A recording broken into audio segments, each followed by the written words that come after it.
ছোট্ট বন্ধুরা, আমরা হাজির হয়ে গেলাম আমাদের নতুন আরও একটা গল্প নিয়ে। আজকের গল্পের নাম ফুলটুনি। হ্যাঁ বন্ধুরা, চলো তবে শোনা যাক সেই গল্প ফুলটুনি। সে অনেক অনেক কাল আগের কথা। এক দেশে একজন গৃহস্থের ছিল ফুটফুটে এক কন্যা।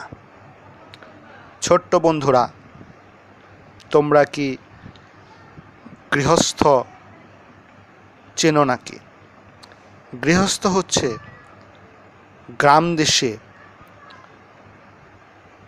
জায়গা সম্পত্তি, চাষবাস এগুলো প্রচুর থাকলে তাকে বলা হয় গৃহস্থ। সেই গৃহস্থটি বেশ ধনী ছিল, অর্থাৎ তার জমি জমা আর ফসল এগুলির কোনো অভাবই ছিল না। যা হোক, সেই গৃহস্থের একটি ফুটফুটে কন্যা ছিল। সেই কন্যার নাম ছিল টুনি। সে ছিল বেজায় ফুল পাগল, আর তাই তো সে ফুলটুনি নামেও পরিচিত ছিল। সবাই তাকে টুনি না বলে ফুলটুনি বলেই ডাকত।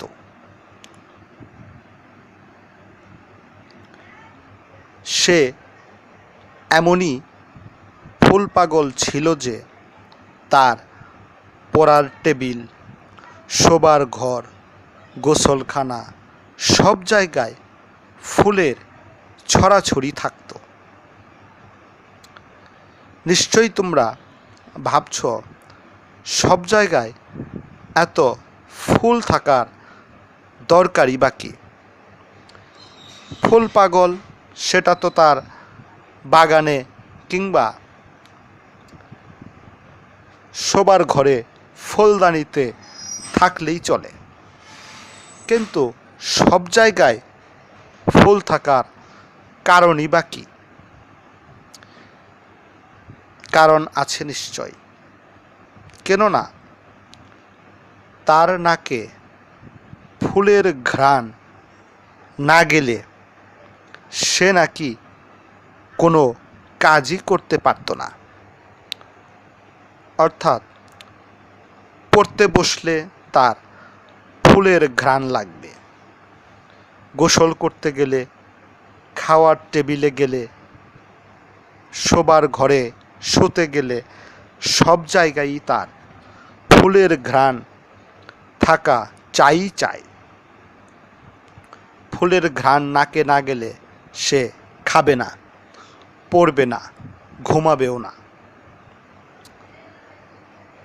এখন কথা হচ্ছে, সে যখন স্কুলে যায় তখন উপায় কি?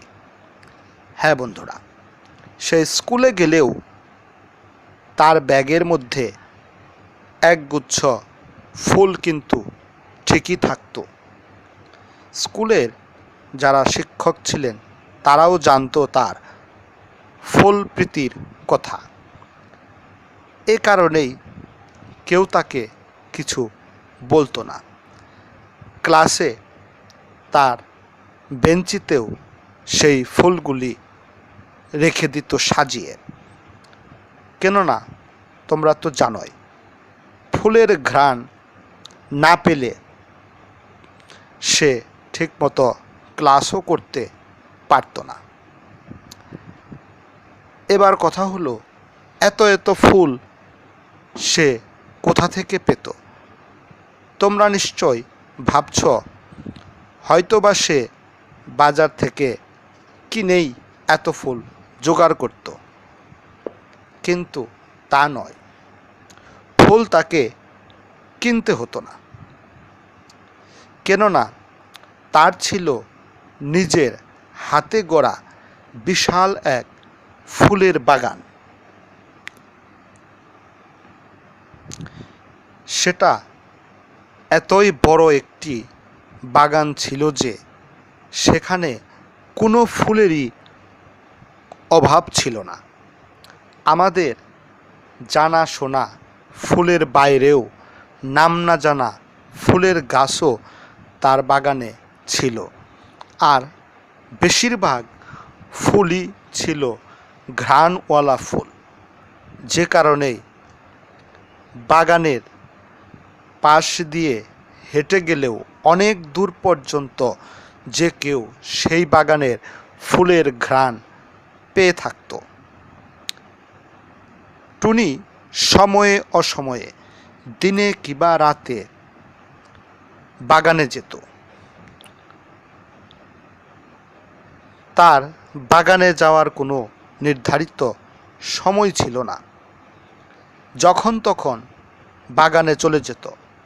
এমনও দেখা যেত দুপুরের রোদের মধ্যেও সে বাগানে গিয়ে ঘোরাফেরা করছে, হয়তোবা এ গাছটাকে আদর করছে, ও গাছের আশেপাশে কোনো আগাছা থাকলে সেটা পরিষ্কার করে দিচ্ছে। এভাবেই দিন দিন তার ফুল প্রীতি কেবলই বাড়তে লাগলো। এমন অবস্থা হলো সে ঘুমের মধ্যেও হেঁটে হেঁটে তার বাগানে চলে যেত। অর্থাৎ তোমরা তো জানোই অনেকে স্লিপ ওয়াক করে থাকে, অর্থাৎ ঘুমিয়েই আছে অথচ সে হাঁটাহাঁটি করছে। টুনিও তেমনি ঘুমের মধ্যে হেঁটে হেঁটে বাগানে চলে যেত। তার সব ধ্যান খেয়াল কেবল ফুলকে ঘিরেই। ফুল আর তার ফুলের বাগান ছাড়া সে কিছু ভাবতেই পারে না। কিন্তু এভাবে ফুলের পিছনে লেগে থাকলে চলবে কেমন করে? অন্যান্য কাজের প্রতি তার আগ্রহ দিনে দিনে কমতে লাগলো। লেখাপড়ায়ও তেমন একটা মনোযোগ আর তার নেই। এই অবস্থা দেখে একদিন গৃহস্থ তার ফুলের বাগান নষ্ট করে ফেলল। সে ভাবল এই বাগানই যত অনিষ্টের মূলে রয়েছে, বাগানটা না থাকলে সে এত এত ফুল কোথা থেকেই বা জোগাড় করবে। আস্তে আস্তে হয়তোবা ফুলের প্রতি তার প্রীতি কমে যাবে, সে হয়তো স্বাভাবিক অবস্থায় ফিরে আসতে পারবে। কেননা এভাবে যদি কেবলই ফুল নিয়ে পড়ে থাকে তাহলে আর অন্যান্য কোনো কাজই সে করতে পারবে না। সবসময় সে ছোট থাকবে না, এক সময় বড় হয়ে যাবে। কাজেই এখন থেকে না শুধরালে বড় হয়ে গেলে তখন আরও অনেক বেশি সমস্যায় পড়তে হবে। এসব ভেবেই কিন্তু গৃহস্থ তার ফুলের বাগানের সব ফুল গাছ উপড়ে ফেলে দিয়ে পুরো বাগানটাই একেবারে তছনছ করে ফেলল।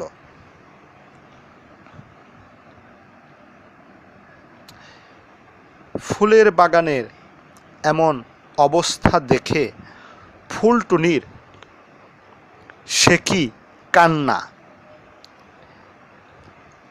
সে হাত পা ছুঁড়ে মাটিতে বসে কান্নাকাটি করতে শুরু করে দিল।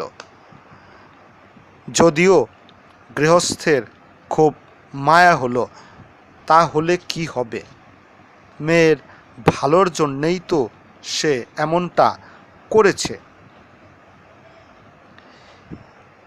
ফুলটুনির এমন কান্নাকাটির খবর অন্যান্য সব ফুলের কানে গেল। তার বাগানের ফুল ছাড়াও অন্য বাগানের যত ফুল ছিল তারাও ফুলটুনির সাথে যেন কেঁদে উঠল। ফুলটুনির দুঃখে তারাও খুব দুঃখিত হলো। ফুটন্ত সব ফুল কেঁদেই অস্থির হলো। আর যত কলি ছিল দুঃখে তারা আর ফুল হয়ে ফুটলই না।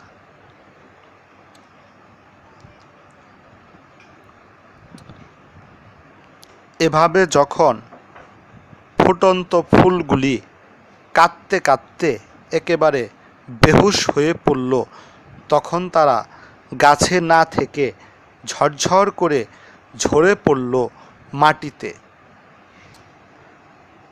ওদিকে আবার যত ফুলের কলি ছিল তারাও দুঃখে সুখে ফুল হয়ে না ফোটার কারণে আস্তে আস্তে সব ফুলই নিঃশেষ হয়ে গেল। আশেপাশে দূর দূরান্তে যত ফুলের বাগান ছিল আর সেখানে যত ফুল ছিল সেগুলো একেবারে নিঃশেষ হয়ে বাগানগুলো সব ফুল শূন্য হয়ে পড়ল। আর ফুল না থাকাতে প্রজাপতিরা খুব বিপদে পড়ল, কারণ ফুল ছিল তাদের সঙ্গী। ফুলের সাথেই তারা দুঃখ সুখের গল্প করে। প্রজাপতিরা এ ফুল থেকে ও ফুলে কেবলই মধু সংগ্রহের জন্যই যে ঘুরে বেড়ায় তা কিন্তু নয়। আসলে ফুলেদের সাথে প্রজাপতিদের একটা আত্মার সম্পর্কও ছিল। তারা একে অন্যের সাথে খুবই ঘনিষ্ঠ।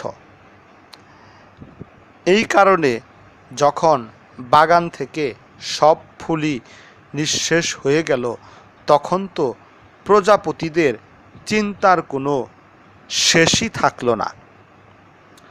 তারা ভাবতে লাগলো, এখন কার সাথে মনের কথা বলবে? কোথাও তো একটা মাত্র ফুলও নেই। একে একে সব ফুলই শেষ হয়ে গেছে। প্রজাপতিরা ঘুরে ঘুরে অনেক দূরে চলে যাওয়ার পরও কোনো বাগানেই কিংবা কোনো একটা গাছে ফুলের দেখাই পেল না। এতে করে প্রজাপতিদের মনেও ভীষণ একটা ধাক্কা লাগলো। তাদের চিন্তায় চিন্তায় মনমরা হয়ে থাকতে হলো। এভাবে থাকতে থাকতে সব প্রজাপতিগুলিও কেমন যেন হয়ে গেল। তাদের মধ্যে আর কোনো প্রাণ চাঞ্চল্যই থাকলো না। এই যখন অবস্থা, তখন সেই খবর কিন্তু কেবল সেই দেশেই সীমাবদ্ধ রইল না,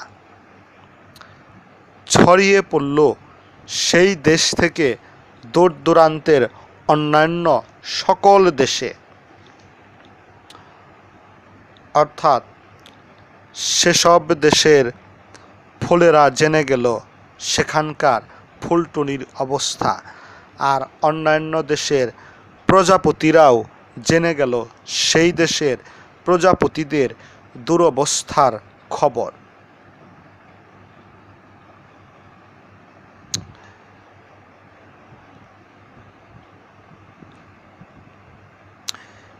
এভাবে যখন অন্যান্য দেশেও খবর পৌঁছে গেল তখন সেখানকার ফুলেদের একই অবস্থা হলো। সেখানকার সব ফুলও দুঃখে সুখে ঝরতে লাগলো, আর কলিগুলো ফুল হয়ে ফোটা বাদ দিয়ে দিল মনের দুঃখে। এভাবে অনেক অনেক দেশেই আর ফুলই অবশিষ্ট থাকলো না। প্রজাপতিগুলিও কেমন যেন বিলীন হয়ে যেতে লাগলো।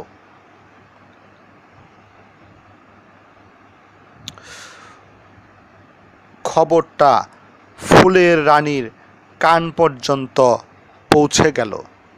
কেননা এত বড় খবর সেটা তো ফুলের রানীর কাছে যাবেই, যেখানে সকল ফুলেদেরই বিরাট বিপদ। আর এমনি করে ফুলগুলি যদি নিঃশেষ হতে থাকে তাহলে ফুলের রানী কী বা করবে? সে কাদেরকে নিয়েই বা রাজত্ব করবে? এ কারণে যেইমাত্র ফুলের রানী জানতে পারল পুরো অবস্থাটা, তখন তার তো মাথা ঘুরে গেল। ফুলের রানী একেবারে দিশেহারা হয়ে গেল।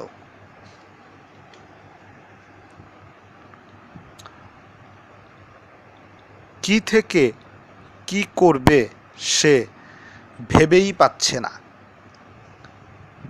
সেও চিন্তায় চিন্তায় একেবারে আধমরা হয়ে গেল। এই অবস্থায় সে কেবলই ভাবতে লাগলো কি করা যায়। সে একা একা কোনো উপায়ও তো বের করতে পারছে না। এভাবে যদি চলতে থাকে তাহলে এক সময় সেও তো নিঃশেষ হয়ে যাবে।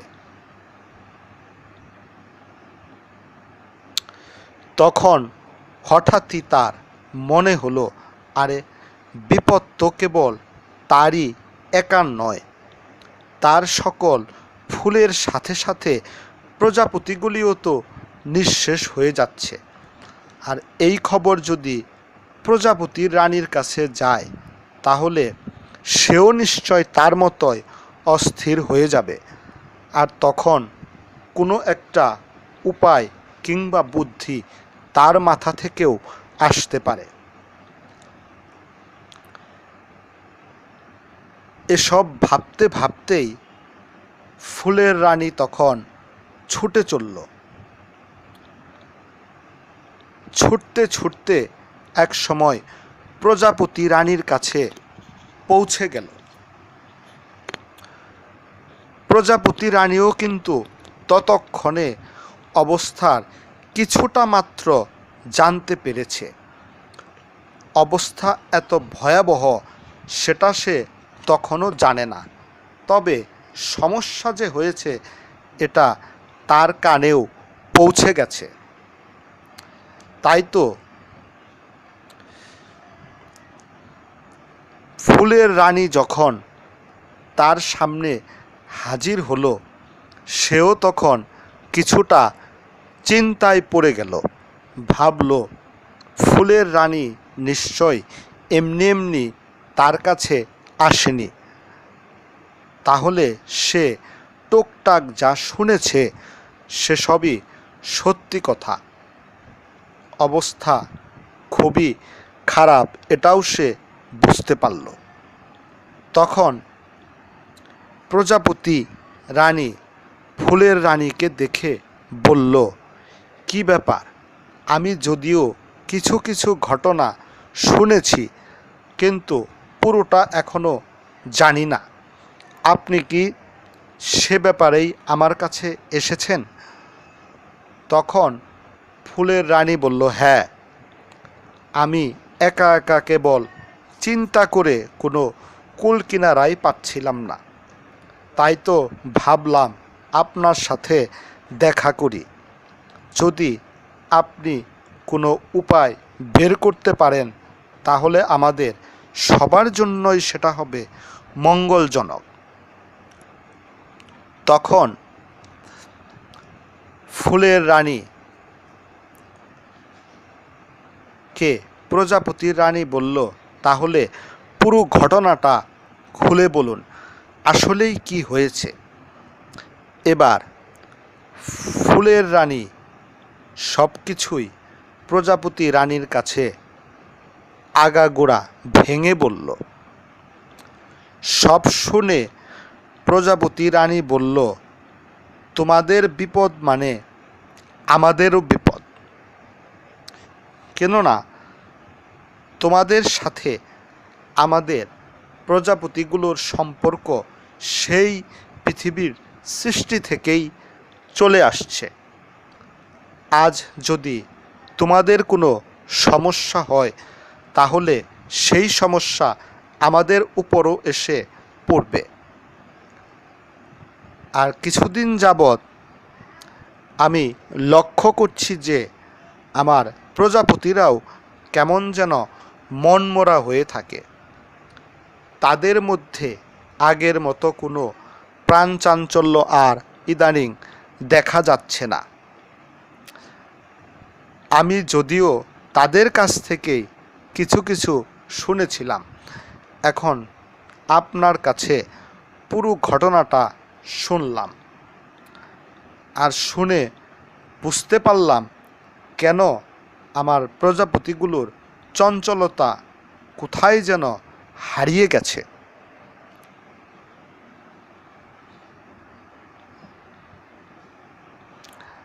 এখন আপনার কথা শুনে মনে হচ্ছে এসব কারণেই প্রজাপতিদের এই অবস্থা। তারা আর আগের মতো উড়াউড়ি করছে না, এখানে সেখানে ছোটাছুটি করা একেবারে বন্ধই হয়ে গেছে। আপনি যেমন চিন্তা করছেন যে ফুলগুলি এভাবে নিঃশেষ হয়ে গেলে আপনিও তো এক সময় নিঃশেষ হয়ে যাবেন। এবার আমিও তো তেমনটাই ভাবছি।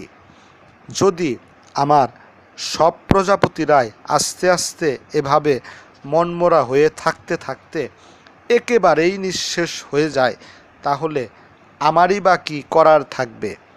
আমি তাদের রানী হয়ে কী বা করতে পারবো? যদি তারাই না থাকে তাহলে আমার রানীত্ব দিয়ে আর কি হবে? এবারে আপনার সাথে আমার চিন্তাও যে মিলে গেল। তবে আমি একা একাই তো আর সব কিছু করতে পারবো না। উপায় বুদ্ধি আমার একার পক্ষে খুঁজে বের করা তো সম্ভব না। এজন্যই বলছি, আমাদের দুজনকে মিলেই একটা ব্যবস্থা করতে হবে। ফুলগুলোর এই অবস্থা হলো কেন, তার মূল কারণ তো আগে জানতে হবে। সেটা না জানতে পারলে আমরা কিভাবে এই সমস্যার সমাধান করব? তখন ফুলের রানী বলল, হ্যাঁ, আমিও সেটা চিন্তা করেছি। আসলে মূল সমস্যাটা কোথায় সেটাই তো খুঁজে বের করতে হবে, আর আমি তো সেটা খুঁজে বের করতে পারিও নি। এখন দেখুন, আপনি যদি কোনো উপায় বের করতে পারেন। তখন প্রজাপতি রানী বলল, হ্যাঁ, আমি আমার কিছু প্রজাপতিকে সেইখানে পাঠাবো। তারা গিয়ে আসল ঘটনাটা জেনে এসে আমাদের কাছে জানাবে, তারপরে আমরা পরবর্তী ব্যবস্থা নিব। এ কথা বলেই প্রজাপতি রানী কিছু প্রজাপতিকে ডেকে আনলো। তাদেরকে ডেকে এনে বলল, তোমরা যত তাড়াতাড়ি সম্ভব সেই দেশে যাও যে দেশ থেকে এই অবস্থার সৃষ্টি হয়েছে। অর্থাৎ ফুলগুলো যেখান থেকে দুঃখের কারণে ঝরে পড়ে যাচ্ছে সেখানে গিয়ে আসল ঘটনাটা জেনে আসবে। তোমরা যদি পুরো ঘটনাটা জেনে এসে আমার কাছে বলতে পারো তাহলে হয়তো আমি কোনো উপায় বলে দিতে পারবো। এ কথা শুনে সেই প্রজাপতিরা বলল, হ্যাঁ, আপনি ঠিকই বলেছেন, আমরা এক্ষুনি যাচ্ছি, সেই দেশে গিয়ে পুরো ঘটনাটা জেনে আসছি আসলে কী কারণে এমনটা হয়েছে। যা হোক, সেখান থেকে সেই প্রজাপতিরা চলে গেল ফুলটুনিদের দেশের উদ্দেশ্যে। কারণ বন্ধুরা, আমরা তো জানি মূল ঘটনা তো ফুলটুনির দেশ থেকেই শুরু হয়েছে। ফুলটুনির কারণেই তো আজকে এই অবস্থার সৃষ্টি। প্রজাপতিগুলো সেখান থেকে চলে যাবার পর ফুলের রানী বলল,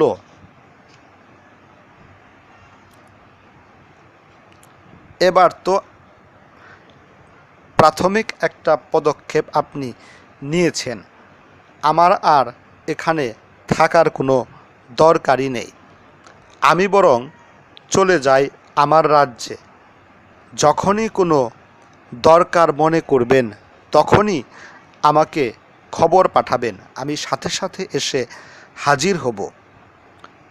প্রজাপতির রানী তখন ফুলের রানীকে বলল, এমনি এমনি তো আর আপনি কখনো আসেন না, যেহেতু একটা কাজের কারণেই এসেছেন সেহেতু আজ আর আপনাকে ছাড়ছি না।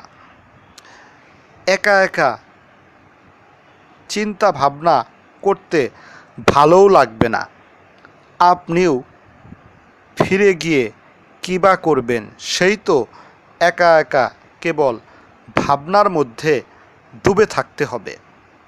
তার চাইতে এখানে থেকে আমরা যদি নিজেদের চিন্তা ভাবনাগুলো ভাগাভাগি করে ভাবতে থাকি তাহলে সেটা দুজনের জন্যই বেশ মঙ্গলজনক হবে। একা একা ভাবলে বেশি ভালো লাগবে না। প্রজাপতি রানীর কথা শুনে ফুলের রানীও বলল, হ্যাঁ, আপনি অবশ্য বিষয়টা ঠিকই ধরেছেন। দুজনে মিলে ভাবলে চিন্তাটা একটু কমে আসবে। আর আমিও অনেক দিন ধরেই কোথাও যাইনি, এই উপলক্ষে যেহেতু এসেছি সেহেতু আপনার এখানে যতক্ষণ পর্যন্ত সমস্যার সমাধান না হচ্ছে ততক্ষণ পর্যন্ত থাকতে পারলে ভালোই হবে। এবার প্রজাপতির রানী বেশ খুশি হয়ে বলল, বেশ, তবে চলুন দেখি বাগান থেকে একটু বেরিয়ে আসি। কয়েকদিন ধরে বাগানে যাওয়াই হয়নি। এর কাছে ওর কাছে নানান কিছু শুনে শুনে কেবল ঘরের ভেতরেই পায়চারি করেছি। আর যেহেতু আমার প্রজাপতিদের খবর নেওয়ার জন্য পাঠিয়েছি, তারা নিশ্চয় খুব তাড়াতাড়ি খবর নিয়ে আমাদের এখানে হাজির হবে। ততক্ষণ পর্যন্ত আমরা দুজনে না হয় একসাথেই থাকলাম, দুঃখগুলিও দুজনে ভাগাভাগি করেই নিলাম। কথা শেষ হতেই ফুলের রানী আর প্রজাপতির রানী দুজনে মিলেই বাগানের দিকে চলে গেল। আশেপাশের যে প্রজাপতিগুলি ছিল তারাও কিছুটা খুশিই হলো, ভাবল দুই রানী মিলে থাকলে সমস্যার সমাধান হতে খুব একটা সময়ই লাগবে না। প্রজাপতিরা উড়ে উড়ে হাজির হলো একটা ফুল বাগানে।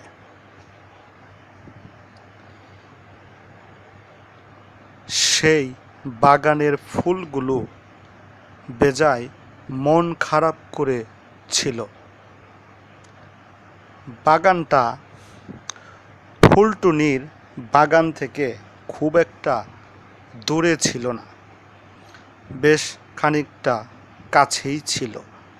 এই কারণেই সেই বাগানটাও অনেক আগেই জানতে পেরেছে ফুলটুনির দুঃখের কথা। এই কারণে মন ভীষণ খারাপ করে বাগানটা ছিল। তখন প্রজাপতিরা জিজ্ঞেস করল, তোমাদের এই হাল কেমন করে হলো? তোমরা তো এমনটা ছিলে না।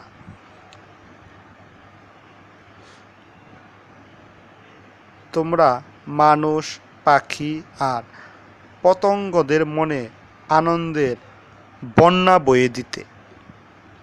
কত কত মানুষ তাদের উঠানে ফুলের বাগান করে বাড়ির সৌন্দর্য বাড়ায়। শুধু তাই নয়, ফুলদানি ভর্তি করে ঘরেরও সৌন্দর্য বাড়িয়ে তোলে। আমরাও মনের সুখে তোমাদের মাঝে উড়ে বেড়াই, আর সেই তোমরাই যদি এমন করে ঝরে পড়ো আর বিমর্ষ থাকো, তবে আমাদের কি হবে? আর যুগ যুগ ধরে ফুল তো কেবল আনন্দেরই খোরাক বয়ে আনে। ফুল মানেই তো আনন্দ। এখন সেই ফুল যদি এমন বিমর্ষ হয়ে যায়, তাহলে তো জগৎ সংসার চলবেই কেমন করে? মানুষেরা ফুলকে কত ভালোবাসে, শুধু মানুষেরা বলবে কেন, আমরাও তো তোমাদেরকে অনেক অনেক ভালোবাসি। আর সে কারণেই ফুলে ফুলে আমরা উড়ে বেড়াই। কেবল যে মধু সংগ্রহের জন্যই আমরা ফুলে ফুলে উড়ে বেড়াই তা তো নয়। আমরাও তো তোমাদের মাঝে উড়ে উড়ে ভীষণ আনন্দ আর মজা পাই। আর আজ কি এমন হলো যে তোমরা সবাই একসাথে মন খারাপ করে আছো? শুধু তাই নয়, তোমাদের প্রতিটা গাছের ফুলই কেমন ঝরে ঝরে পড়ে যাচ্ছে। এমন অবস্থা নিশ্চয়ই কোনো কারণেই হয়েছে। আর তাই তো আমাদের রানী সেই কারণ খুঁজে বের করার জন্যই এখানে পাঠিয়েছে। আমরা উড়তে উড়তে পৃথিবীতে এসেই প্রথমেই তোমাদের এই বাগানটায় চোখে পড়ল। সে কারণেই এখানেই ঢুকে পড়লাম। এসেই তো দেখতে পেলাম যে তোমাদের মন ভীষণ খারাপ। তোমরা আর সেই আগের অবস্থায় নেই। এবার যদি একটু কষ্ট করে তোমাদের এই অবস্থার কথা আমাদের জানাও, তাহলে আমরা গিয়েও আমাদের রানীকে বলতে পারবো। সে যদি তোমাদের জন্য কিছু একটা করতে পারে। প্রজাপতিদের কথা শুনে তখন সেই বাগানের সকল ফুলই কেঁদে ফেলল। তাদের এই কান্না দেখে প্রজাপতিরা তো হতবাক। তারা বলল, আরে রাখো রাখো, কাঁদছ কেন? বলো দেখি আসল ব্যাপারটা কি?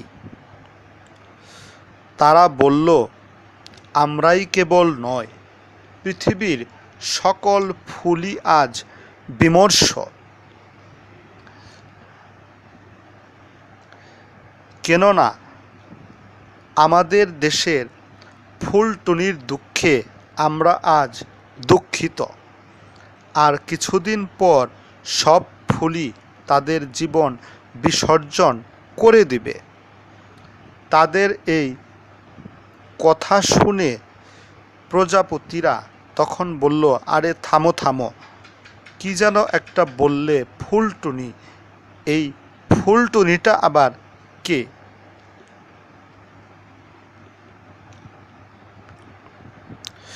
তখন ফুলেরা বলল, দাঁড়াও, সে কথাই তো বলছি। কিছুদিন পর কোথাও আর কোনো ফুলই থাকবে না। তোমরা তো জানতে চাইছো যে এই ফুলটুনিটা কে। এবার তবে শোনো সেই ফুলটুনির কথা। ফুলটুনি হচ্ছে সেই বাচ্চা মেয়ে যে ফুলকে প্রচণ্ড ভালোবাসে। তোমরা যতটা বাসো তার চেয়েও অনেক বেশি। পৃথিবীর সকল লোক মিলেও তার সমান কেউ ফুলকে ভালোবাসতে পারবে না। ফুলটুনি তার চারপাশে সবসময়ই ফুল ছড়িয়ে ছিটিয়েই রাখত। তার খাওয়া দাওয়া, গোসল, শোয়া, স্কুল যেখানেই বলো না কেন, সব কিছুতেই ফুলের ছিল ছড়াছড়ি।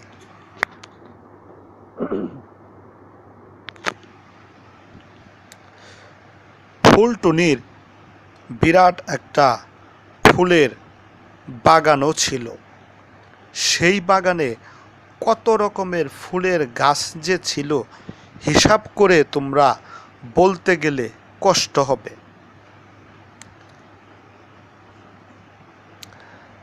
সেই ফুলটুনির এত এত বেশি ফুল প্রীতি দেখে তার বাবা হঠাৎই একদিন তার বাগানটা নষ্ট করে ফেলল।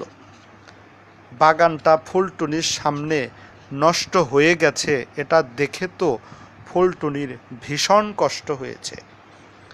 তার সেই কষ্ট কেবলমাত্র কষ্টই থাকলো তা কিন্তু নয়। আজ ফুলটুনি অসুস্থ হয়ে পড়েছে। তার মুখে কোনো হাসিই নেই, যে কিনা ফুলেদের সাথে ভাগাভাগি করে হাসি আনন্দে মেতে থাকত। আর আজ তার এই দুরবস্থা।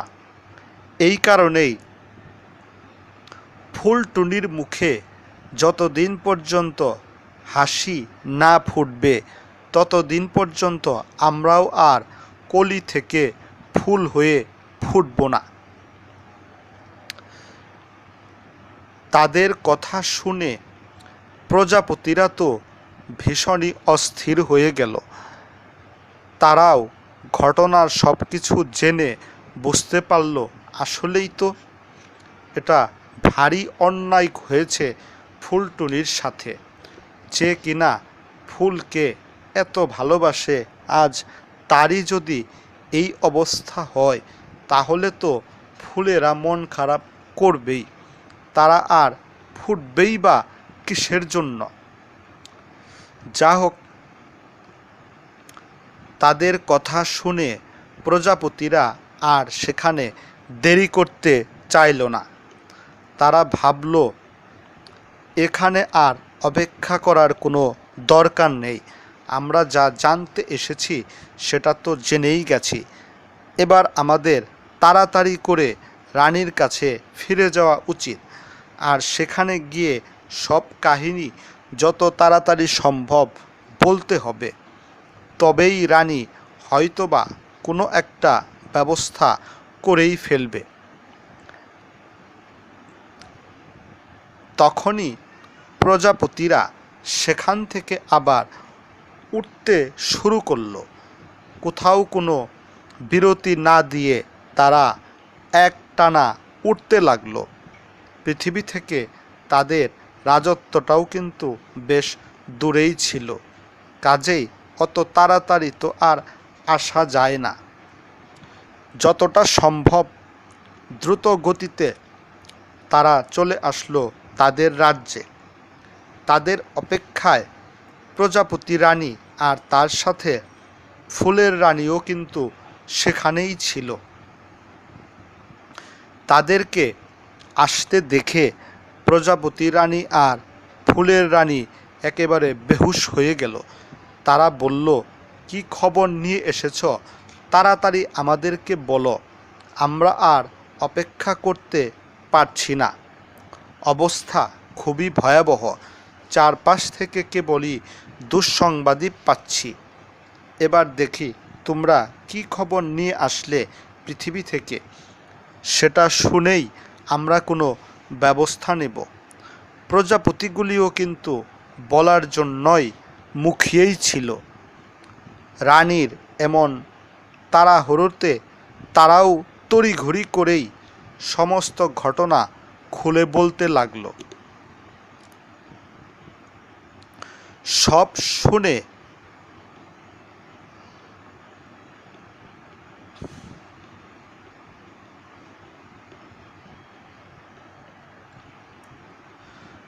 ফুলের রানী আর প্রজাপতির রানী একে অন্যের মুখের দিকে তাকিয়ে রইল।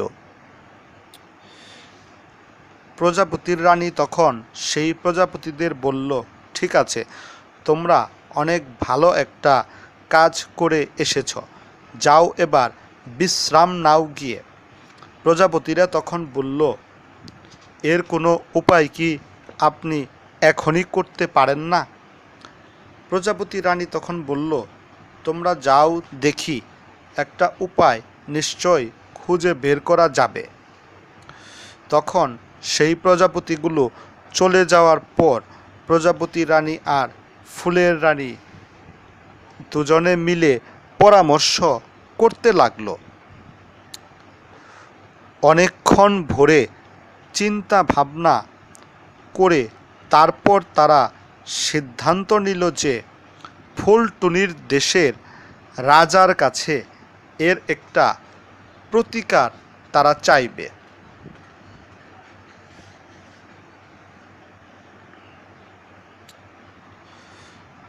ফুলের রানীও বলল, হ্যাঁ, ওইটুকু ছোট মেয়ের সাথে আসলেই অনেক বেশি অন্যায় করা হয়ে গেছে।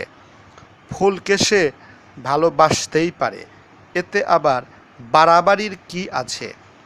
সে ফুল খুব বেশি পছন্দ করে বলেই তার চারপাশে ফুল ছড়িয়ে ছিটিয়ে রাখত। এতে করে আমি তো কোনো সমস্যা দেখতে পাচ্ছি না। কেনই বা তার বাবা তার কাছ থেকে এমনিভাবে ফুল কেড়ে নিল? আপনি ঠিকই বলেছেন। অবশ্যই সেই দেশের রাজার কাছে যদি আমরা গিয়ে সব ঘটনা খুলে বলি, তাহলে তিনি হয়তো একটা ব্যবস্থা করতে পারবেন, আর আমাদের কথা অত সহজে ফেলতেও পারবেন না। এ কথা বলেই প্রজাপতি রানী ফুলের রানীকে বলল, আপনি কি আমাদের সাথে পৃথিবীতে যাবেন নাকি? ফুলের রানী তখন বলল, আমি তো যাওয়ার জন্য এক পায়েই দাঁড়িয়ে আছি। যত তাড়াতাড়ি সম্ভব আমরা পৃথিবীতে গিয়ে সেই দেশের রাজার কাছে পৌঁছাতে হবে। এমনিতেই আমাদের অনেক বেশি দেরি হয়ে গেছে, আরও আগে যাওয়া উচিত ছিল। এ কথা বলেই দুই রানী মিলে যখন রওনা দিবে, তখন বেশ কিছু প্রজাপতি এসেও সেখানে হাজির হলো। বলল, আপনারা একা একাই পৃথিবীতে যাবেন তা তো হয় না, কাজেই আমরাও আপনাদের সাথে সাথে যাব। তখন প্রজাপতি রানী বলল, বেশ, তোমরাও যদি আমাদের সাথে যেতে চাও তবে চলো। তখন বেশ একটা ছোটোখাটো প্রজাপতির বহর নিয়ে প্রজাপতির রানী আর ফুলের রানী মিলে পৃথিবীর দিকে রওনা হলো। অনেক পথ পাড়ি দিয়ে তারা প্রায় কাছাকাছি চলে এসেছে। এদিকে পৃথিবীতে রাজার মনও ভীষণ খারাপ। প্রাসাদের ফুলের বাগান দিন দিন কেবল শুকিয়ে যাচ্ছে। কোনো কিছু করেই ফুল বাগান বাঁচানো যাচ্ছে না। কেউ বুঝতেই পারছে না এমনটা কেন হচ্ছে। যে ফুলগুলো আগে যত্ন ছাড়াই গাছে সুন্দর করে ফুটে থাকতো, সেই ফুলগুলোই আজ কিনা হাজার যত্নেও ফুল আর ফোটানো যাচ্ছে না। গাছ থেকে একটাও কলি বের হচ্ছে না। আর যা কলি ছিল সেগুলো তো ফুল হয়ে ফোটেইনি, কলি অবস্থায় গাছ থেকে ঝরে পড়ে গেছে। রাজা ভেবেছিল হয়তোবা তার বাগানেই এমনটা হয়েছে, অন্যান্য জায়গায় হয়তোবা ঠিকই আছে। তাই সে অন্যান্য রাজ্যেও খবর নিতে লোক পাঠালো যে তাদের সেখানেও ফুল গাছগুলোর কি একই অবস্থা কিনা। সব দেশ থেকেই দূত এসে বলল যে সব জায়গায় একই অবস্থা। অন্যান্য দেশের ফুলের বাগানগুলোও একেবারে ফুল শূন্য হয়ে বিরান ভূমি হয়ে গেছে।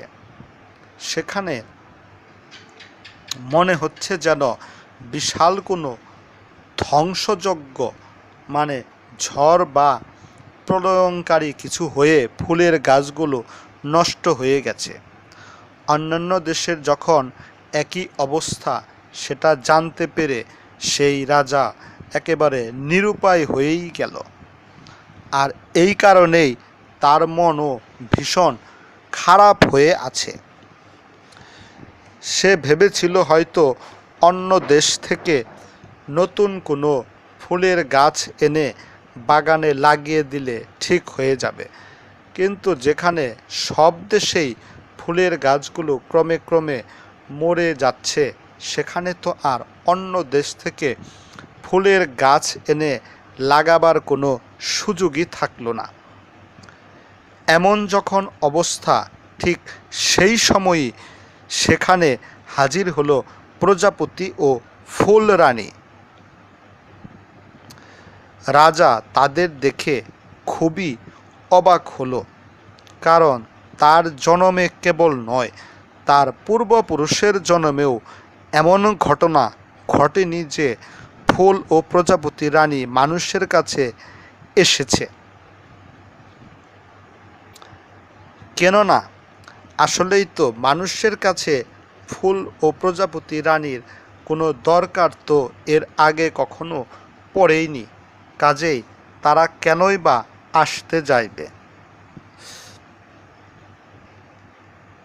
রাজা তখন তাদের দেখে বিস্ময়ের সাথেই বলল, কি ব্যাপার, কখনো তো আপনারা আমাদের এমুখো হননি, আজ হঠাৎ কি মনে করে আপনারা এসেছেন? তবে আপনারা যে এসেছেন এতে ভালোই হয়েছে। আমিও কিন্তু আমার বাগানের ফুল গাছগুলো নিয়ে বেশ চিন্তিত, আর আমার মনটাও ভীষণ খারাপ হয়ে আছে। ফুল রানী ও প্রজাপতি রানীও কিন্তু রাজার চেহারা দেখেই বুঝতে পেরেছে তার মনও ভীষণ খারাপ। তখন তারা অনুমান করতে পারল যে নিশ্চয়ই এই কারণেই রাজার মন খারাপ হতে পারে।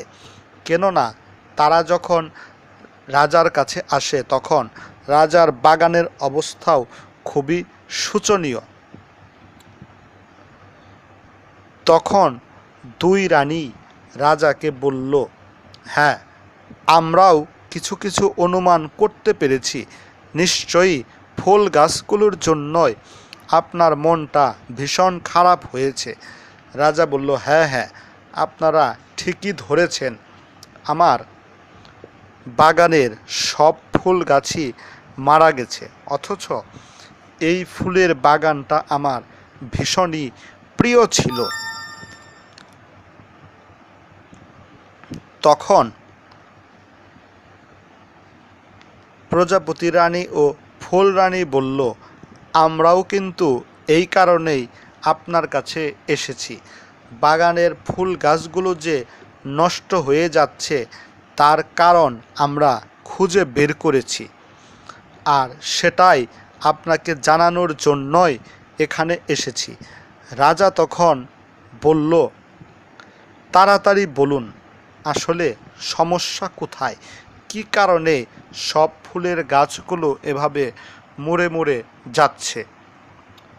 তখন সেই দুই রানী বলল, আপনারই এই রাজ্যে ফুলটুনি নামে একটা ছোট বাচ্চা মেয়ে আছে।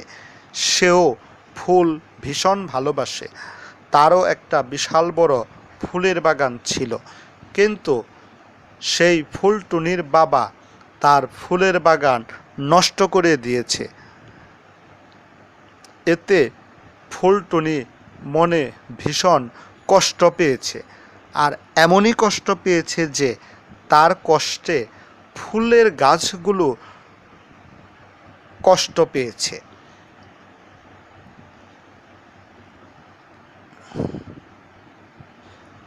আর ফুলটুনির মুখে যেহেতু হাসি নেই, তাই ফুলগুলোও আজ আর হাসতে পারছে না। ওইটুকু মেয়ে যে কিনা ফুলদের এত ভালোবাসে, তার কারণে ফুলেরা তো এমনটা করতেই পারে। তাদেরও তো মনে কষ্ট লাগতে পারে। সব শুনে রাজা বুঝে ফেলল, সত্যিই তো এভাবে ওইটুকু বাচ্চা মেয়ের বাগান নষ্ট করে দিয়েছে, এটা তো ভারী অন্যায় হয়েছে। তখন সে দুই রানীকেই আশ্বাস দিয়ে বলল, আপনারা নিশ্চিন্তে চলে যেতে পারেন। আমি আজকের মধ্যেই এর একটা ব্যবস্থা করেই ফেলব। ফুল রানী ও প্রজাপতির রানী সেখান থেকে চলে যাওয়ার সাথে সাথে রাজা ফুলটুনি আর তার বাবাকে নিয়ে আসতে বলল। রাজার আদেশ পেয়ে প্রহরীরা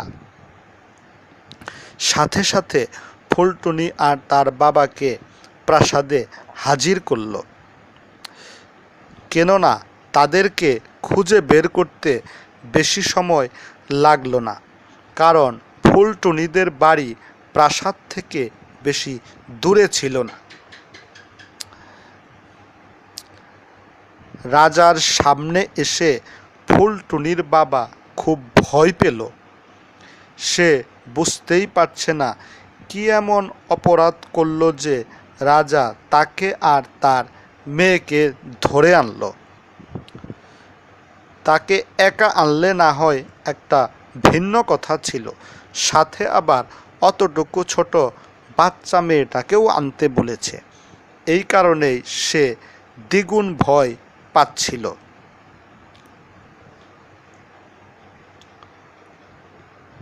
এভাবে ভয়ে ভয়ে যখন ফুলটুনির বাবা রাজার সামনে হাজির হয়েছে, তখন রাজাই ফুলটুনির বাবাকে জিজ্ঞেস করলেন, কি ব্যাপার, আপনি ফুলটুনির বাগানটা কেন নষ্ট করে ফেলেছেন? আমাকে তার উপযুক্ত কারণ এখনই বলতে হবে। এই কারণেই আমি আপনাদেরকে আমার রাজ্যে ধরে এনেছি। এবার যেন ফুলটুনির বাবার ভয় কিছুটা দূর হলো। সে বুঝতে পারল না, তেমন কোনো কঠিন অপরাধের জন্য তাদেরকে এখানে আনা হয়নি। যদিও ফুলটুনির বাবা ফুলটুনির বাগান নষ্ট করার সময় বুঝতে না পারলেও পরে ঠিকই উপলব্ধি করতে পেরেছে কাজটা আসলে তার ঠিক হয়নি। যদিও সে মেয়ের ভালোর জন্যই এমনটা করেছে। যা হোক, এবার তো যেহেতু রাজা জিজ্ঞেস করেছে ফুলের বাগান নষ্ট করার কারণ, সেহেতু রাজার কাছে সব তো বলতেই হবে। তখন সে ফুলটুনির পুরো ঘটনায় রাজাকে খুলে বলল। রাজা সব কিছু শুনে বলল, ঠিক আছে, তুমি হয়তো তোমার একটা মেয়ের জন্যই এত কিছু করেছ, কিন্তু তুমি জানো না আজ এই কারণে ফুল রানী, প্রজাপতি রানী সহ আমাদের সবার আনন্দ নষ্ট হয়ে গেছে।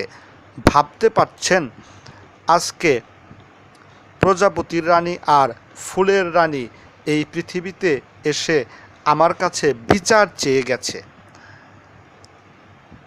এখন বুঝতেই পারছেন এতগুলো মানুষের আনন্দ নষ্ট হয়ে গেছে আপনার এই ছোট্ট একটা ভুলের কারণেই।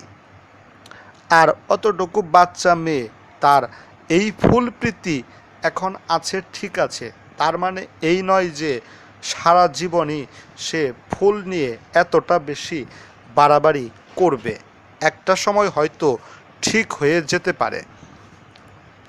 এখন আপনিই চিন্তা করে দেখুন এই মুহূর্তে আপনার কি করা উচিত।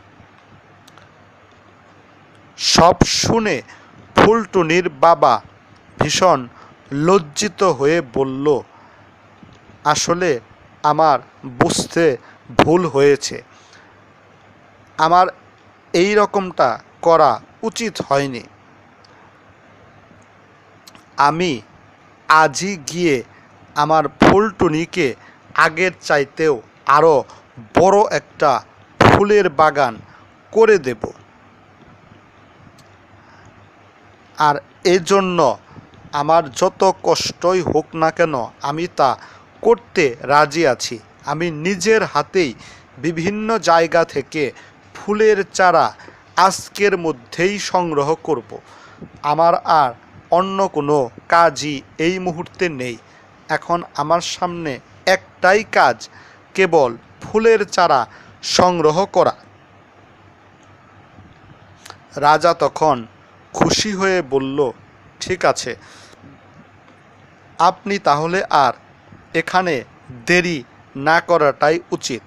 সবার আনন্দ যেহেতু মাটি হয়ে যাচ্ছে, চট জলদি গিয়ে আবার সেই আগের মতো বাগানটা ফুল দিয়ে ভরে ফেলুন, তবেই সবাই রক্ষা পাবে।